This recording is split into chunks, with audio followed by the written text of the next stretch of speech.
T'as l'impression de compter pour beurre. Ton mari s'occupe plus de toi, il est sur le canapé, il regarde son téléphone, sa tablette, la télé. Et toi, t'es dans ton coin aussi sur ton téléphone. Et puis, plus le temps passe, plus tu te dis que tu vas lui dire quoi. On va se séparer parce que j'en ai marre. Ça m'intéresse plus en fait. Cette relation m'intéresse plus.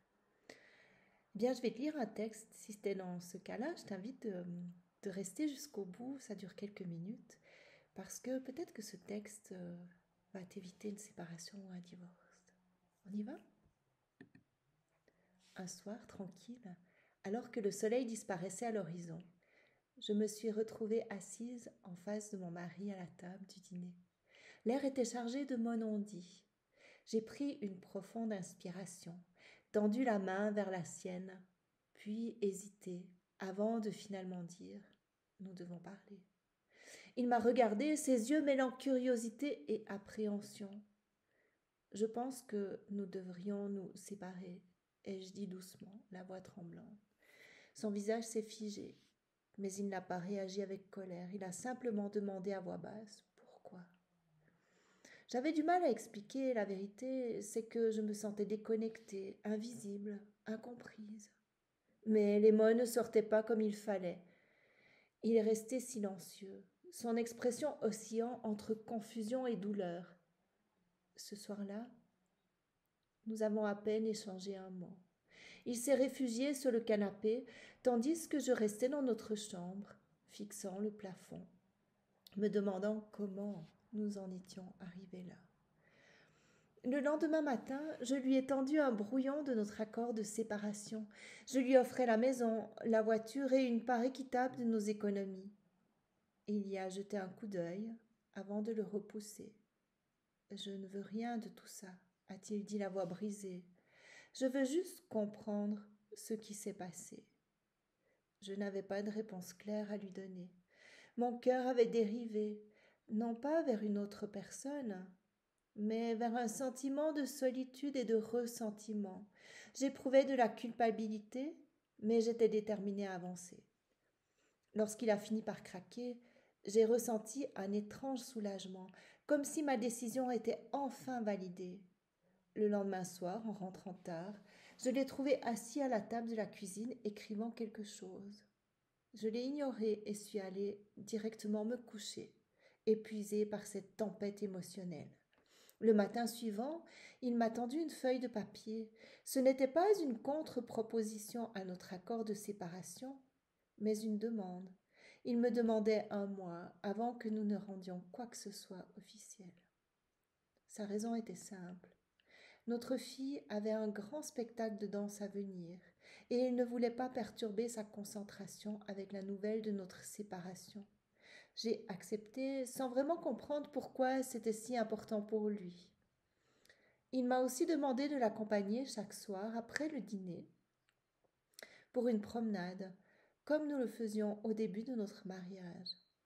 Cela semblait une requête étrange et insignifiante, mais j'ai accepté, espérant que cela faciliterait la transition. Quand j'ai raconté cela à ma meilleure amie, elle a ri. « Ah, il essaie juste de gagner du temps, a-t-elle dit. Ne le laisse pas te manipuler. » Mais j'ai décidé de jouer ce jeu, le jeu, curieuse de voir où cela nous mènerait. La première promenade a été maladroite. Nous avons à peine parlé et le silence entre nous était pesant. Mais au fil des jours, quelque chose a commencé à changer. Nous avons recommencé à discuter.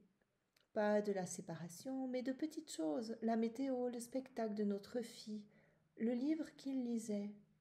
Petit à petit, la tension s'est atténuée. À la fin de la première semaine, j'ai commencé à attendre ces promenades avec impatience.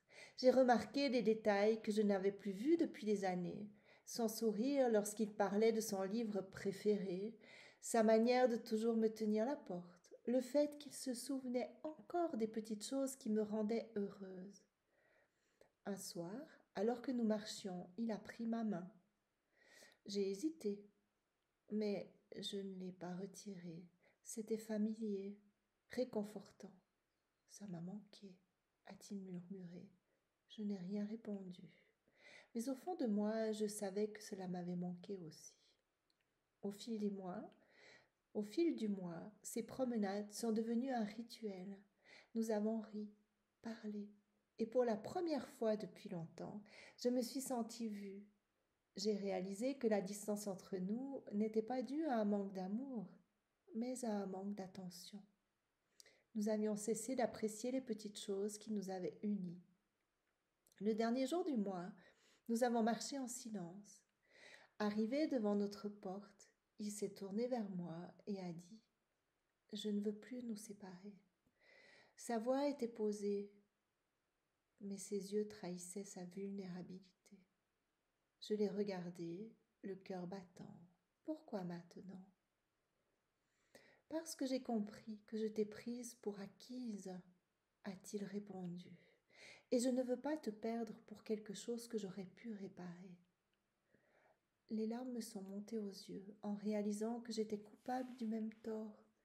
Nous avions laissé le tourbillon de la vie quotidienne éclipser l'amour que nous partagions autrefois. Ce soir-là, nous sommes restés sur le porche, main dans la main, à parler jusqu'au petit matin. Nous n'avions pas toutes les réponses. Or, une chose était certaine, nous voulions essayer à nouveau. Ce sont les petits détails du quotidien qui font la force d'un couple. Ce ne sont pas les grandes déclarations, ni les biens matériels, mais les gestes d'amour au jour le jour, les instants partagés et la volonté de voir et d'apprécier l'autre. Prenez le temps d'être l'ami, l'amie de votre conjoint, conjointe. Chérissez ces petites choses qui nourrissent l'intimité. Soyez vraiment heureux en mariage.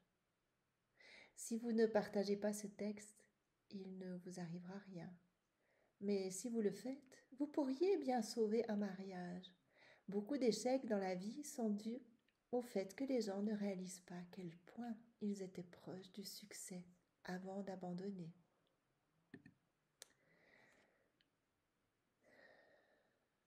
Moi, ce texte, il m'a parlé. Il m'a comme un petit peu aussi réveillée. Réveillée de me poser la question un peu au jour le jour, qu'est-ce qui est important ? Parce que quand on est embarqué dans le tourbillon de la vie, eh bien, on devient un petit peu comme des marionnettes, comme des robots, on se laisse un peu disperser. Notre attention est dispersée et elle n'est plus forcément au bon endroit. Or, c'est Joe Dispenza qui le dit. Notre énergie, elle va là où on met notre attention. Donc, qu'est-ce qui est important pour toi ? Si c'est ton couple ou si c'est la famille ou enfin, peu importe, c'est de discerner qu'est-ce qui est important pour toi. Et le fait de faire ce discernement et de le garder en mémoire, en fait, c'est par là que je veux aller ou c'est ça que je veux. Du coup, ça va t'amener à faire les choses et à poser des actes qui vont t'amener là où tu mets ton attention. Donc, si c'est le couple qui est important, bien, je m'appelle Jannick Bizel-Ménétré, ou la famille aussi, parce que je reçois petits et grands. Je travaille à Martigny. C'est aussi possible de me rencontrer sur Internet. On peut travailler aussi par visio, s'il y a besoin. Par contre, juste en individuel, les couples, je les reçois. J'ai besoin de les avoir en présentiel. Je pratique le coaching individuel et le coaching de couple. Le coaching de couple. Et aussi la médiation, séparation et divorce. J'accompagne les personnes à se séparer et à se divorcer dans la bienveillance. J'ai envie de dire un petit peu main dans la main, comme dans ce texte, où on garde vraiment en mémoire qu'est-ce qui est important. Et si ça c'est important, alors je vais vraiment aller poser les actes et j'ai envie de dire figer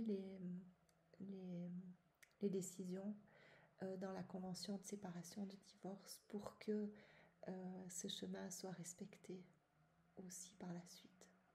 Voilà, je te remercie pour ton écoute et je te dis à bientôt pour une prochaine vidéo. Et si cette vidéo t'a parlé, merci de la partager parce que, comme le dit aussi bien l'auteur de ce texte qui est anonyme, ça peut sauver certains couples d'une séparation ou d'un divorce. C'est prise de conscience.